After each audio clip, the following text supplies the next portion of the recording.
Assalamualaikum warahmatullahi wabarakatuh. Hello everyone, how are you today? I hope you're still enthusiastic about learning in this month of Ramadan.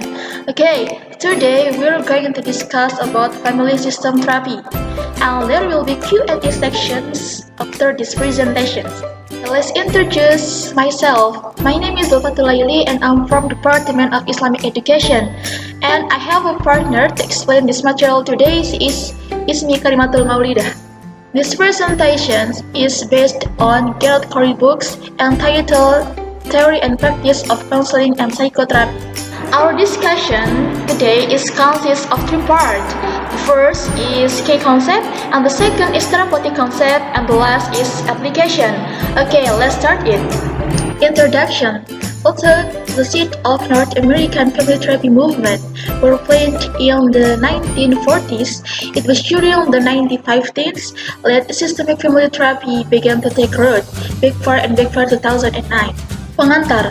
Meskipun benih gerakan terapi keluarga di Amerika Utara mulai ditanam pada tahun 1940-an, akan tetapi pada tahun 1950-an, benih gerakan terapi keluarga mulai tersistem. Nah, pada awal evolusinya, pendekatan keluarga dianggap sebagai pendekatan yang revolusioner. Oke teman-teman, dapat kita pahami bahwasanya dengan pengantar tadi, terapi keluarga di Amerika Utara itu sudah mulai tertanam atau muncul pada tahun 1940-an. Akan tetapi pada tahun 1950-an, terapi keluarga ini sudah mulai mengakar, tersistem dan terorganisir menjadi satu bidang konseling tersendiri. Oleh sebab itu, pada tahun itu pula, terapi keluarga dianggap sebagai pengobatan yang sangat revolusioner atau memberikan pengaruh yang besar di dunia konseling. Seperti itu.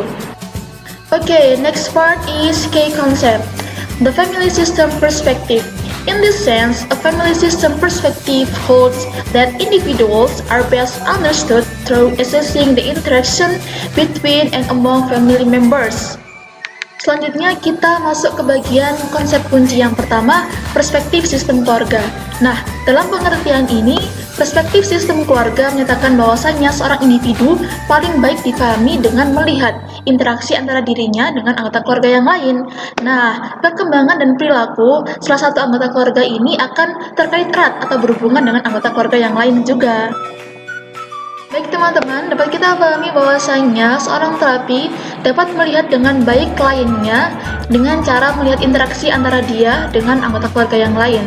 Karena semua individu itu tidak lepas dari namanya aspek keluarga. Karena keluarga ini memiliki peran dan andil yang sangat besar dalam pembentukan watak, sifat maupun karakter.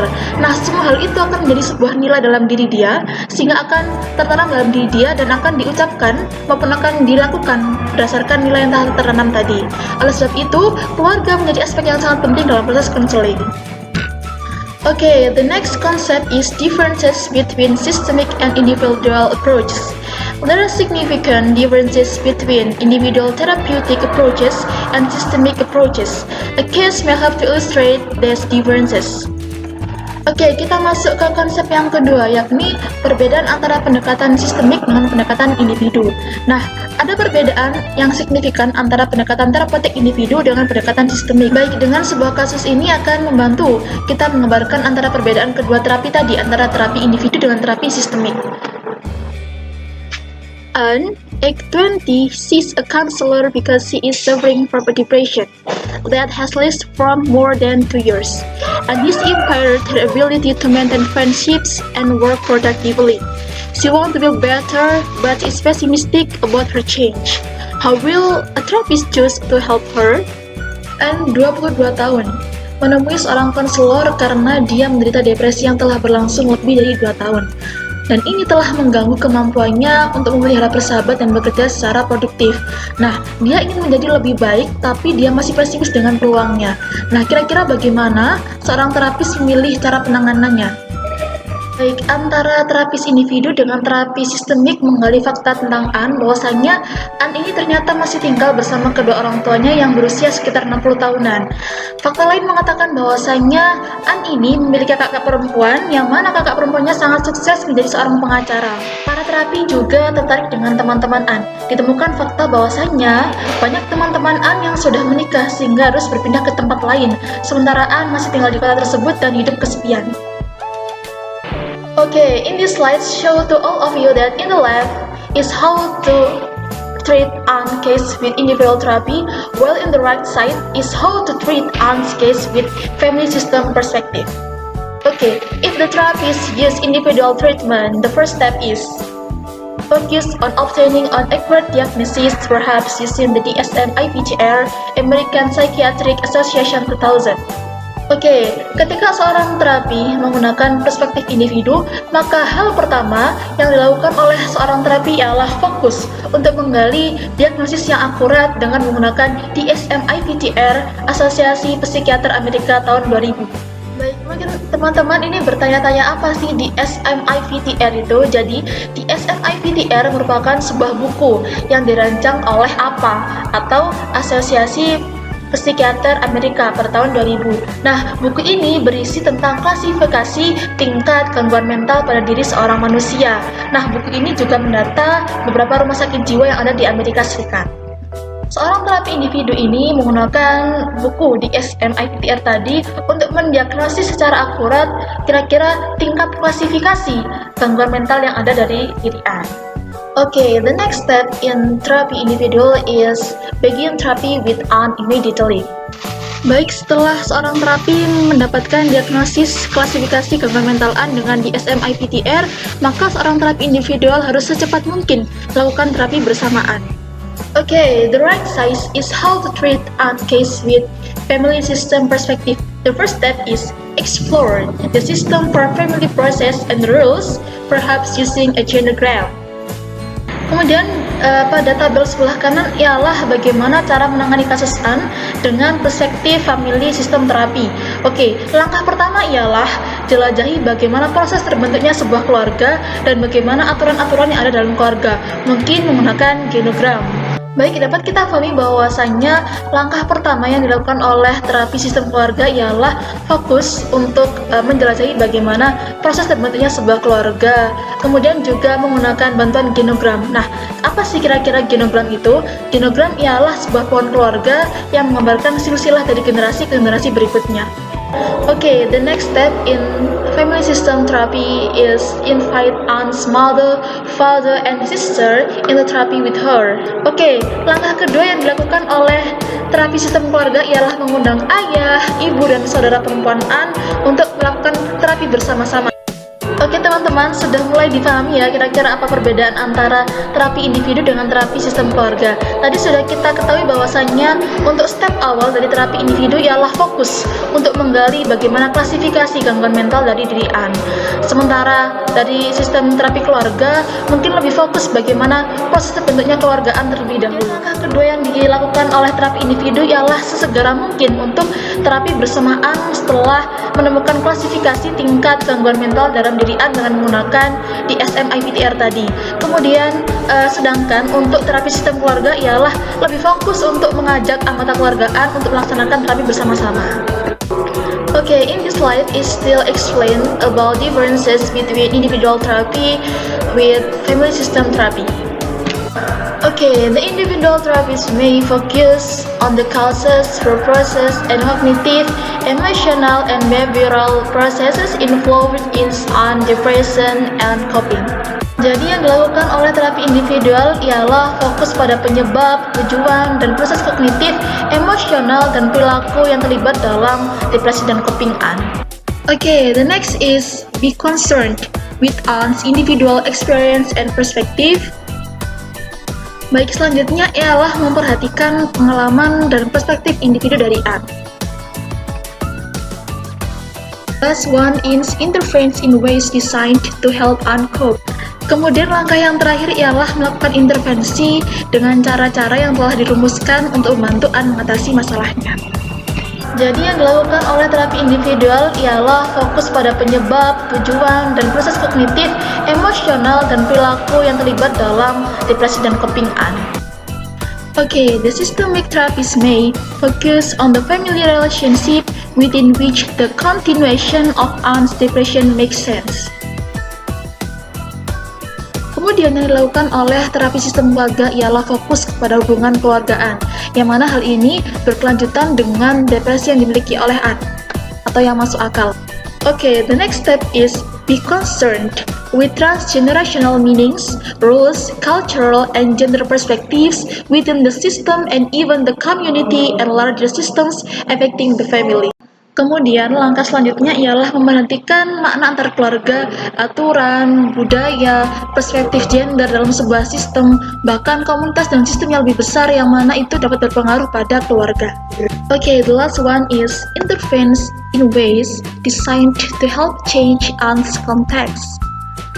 Baik, langkah terakhir ialah lakukan intervensi dengan cara yang telah dirancang untuk membantu mengubah konteks dari permasalahan ATS. Baik, berdasarkan pemaparan yang telah disampaikan tadi mengenai langkah-langkah dari terapi individu maupun langkah-langkah dari terapi sistem keluarga sangat jelas perbedaannya. Nah, di sini untuk yang terapi individu sangat jelas bagaimana seorang terapis mengatasi permasalahan diri An itu dengan An saja, hanya fokus kepada An. Seorang terapi ini menyelesaikan masalah An dengan melihat bagaimana pola pikir An, bagaimana emosi An, dan cara mengatasinya juga hanya terfokus pada diri An saja. Sementara untuk terapi keluarga, fokusnya lebih luas, yakni mencakup keluarga, sistem keluarga, bagaimana terbentuknya keluarga, perspektif gender, aturan keluarga. Nah, semua aspek yang ada dalam keluarga ini mempengaruhi dari kasus A, melibatkan. Kemudian cara penyelesaiannya pun tidak hanya melibatkan An, tapi melibatkan seluruh anggota keluarga. Anggota keluarga turut hadir dalam proses konseling. Okay, the last part is application, multi-layered process of family therapy. In this section, we describe four general movements, each with different tasks, performing relationship, conducting an assessment, hypothesizing and sharing meaning, and facilitating change. Oke, pada bagian ini kami akan menjelaskan 4 gejala umum yang digunakan untuk pengaplikasian terapi sistem keluarga, yang mana gejala-gejala ini memiliki tugasnya masing-masing. Yang pertama ialah membentuk hubungan, yang kedua ialah melakukan penilaian, yang ketiga ialah berhipotesis dan berbagi makna, dan yang terakhir ialah memfasilitasi perubahan. We believe a multi-layered approach to family therapy is best supported by a collaborative therapist-client relationship in which mutual respect, caring, empathy, and a gaining interest in others is primary. Baik, langkah pertama yang dilakukan untuk mengaplikasikan terapi sistem keluarga dengan perspektif terapi keluarga berlapis-lapis ialah dengan membentuk hubungan. Kami percaya bahwasanya pendekatan berlapis-lapis untuk terapi keluarga paling baik didukung oleh hubungan kolaboratif antara terapis dan klien, di mana akan muncul rasa saling menghormati, peduli, empati, dan minat yang tulus. Nah, hal inilah yang paling utama. Hal ini dapat kita pahami bahwasanya ketika proses terapi antara klien dan terapis tidak hanya melakukan proses terapi saja kan, tapi di dalamnya harus muncul rasa empati, rasa peduli, rasa saling menghormati. Nah, hal itulah yang akan mendukung suksesnya jalannya proses terapi. It is important to family members to introduce themselves and to express their concern, but the therapist should not focus totally on content issues. Understanding family process is almost always facilitated by how questions that begin with what, why, where, or when tend to overemphasize content details, including thousand and ten. Penting bagi anggota keluarga untuk memperkenalkan diri mereka dan mengungkapkan kekhawatiran mereka kepada terapis. Akan tetapi, terapis tidak boleh terlalu fokus kepada masalah kontennya. Nah, proses pemahaman keluarga ini biasanya diawali dengan proses bertanya. Nah, pertanyaan ini diawali dengan apa, mengapa, di mana, dan kapan. Nah, hal inilah yang akan cenderung menekan detail konten dari masalah mereka. Biasanya seorang terapi akan lebih banyak memberikan motivasi tentang keluarga, menjelaskan bagaimana peran seorang ayah, peran seorang ibu, bagaimana peran seorang anak dalam sistem keluarga. Nah, hal inilah yang akan memotivasi untuk akhirnya sama-sama menyelesaikan permasalahan yang ada dalam keluarga. Okay, the second step is conducting an assessment. Let's start with the process for co-constructing a genogram. Most family practice trainers start with a map of the family that counts to therapy. The parents are listed with their name, age, and date of birth in either a rectangle for men or a circle for women. Baik, langkah kedua ialah melakukan penelitian. Nah, di sini kita akan memulai dengan membangun genogram bersama. Nah, genogram itu sebuah peta keluarga ya teman-teman. Jadi kebanyakan para praktisi keluarga ini memulai terapi dengan menggunakan peta keluarga. Jadi, orang tua yang daftar atau keluarga yang daftar ke terapi akan didata nama, umur, tanggal lahir, dan untuk persegi panjang ini digunakan untuk laki-laki, sedangkan yang lingkaran untuk perempuan. Mari kita lihat contohnya ya teman-teman. Okay, I will explain this genogram.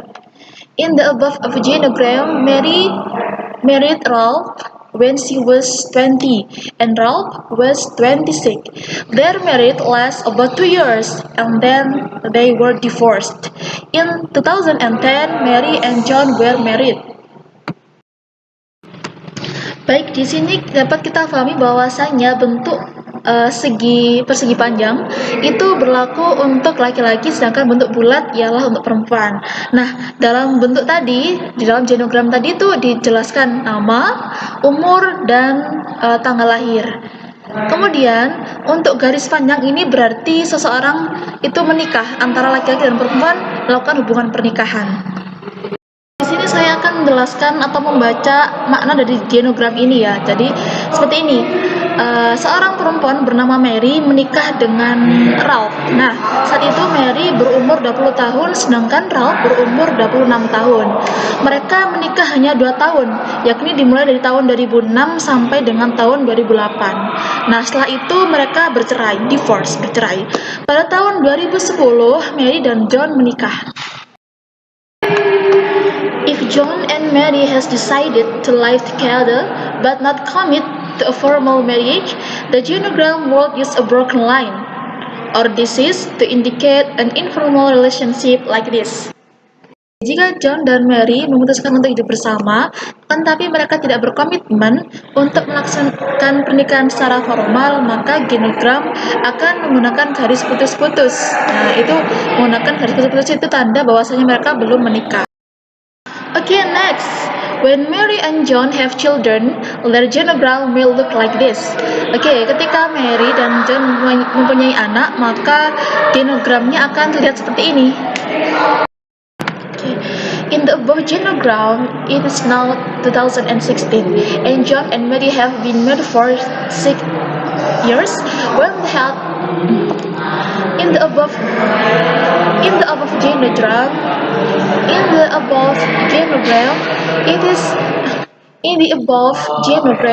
it is now 2016, and John and Mary have been married for 6 years.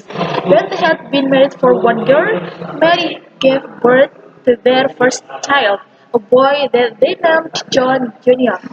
A year later, Mary had a miscarriage, indicated by a black oval at the end of child line.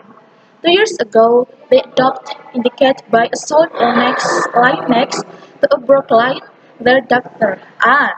If we extend John and Mary's genogram of the generation, and if we assume that both John and Mary were only children. Oke, dalam genogram di atas, anggap saja sekarang tahun 2016. Nah, John dan Mary ini telah menikah selama 6 tahun. Mereka telah menikah selama 1 tahun. Mary melahirkan anak pertama yang mereka namai dengan John Jr. Setahun kemudian, Mary mengalami keguguran, ditandai dengan oval hitam di ujung garis anak. 2 tahun lalu, mereka mengadopsi, ditunjukkan dengan garis padat di sebelah garis putus-putus putri mereka, yaitu Anne. Oke, untuk langkah selanjutnya dalam proses pengaplikasian family system terapi akan dijelaskan oleh rekan saya, Ismi Karimatul Maulidah.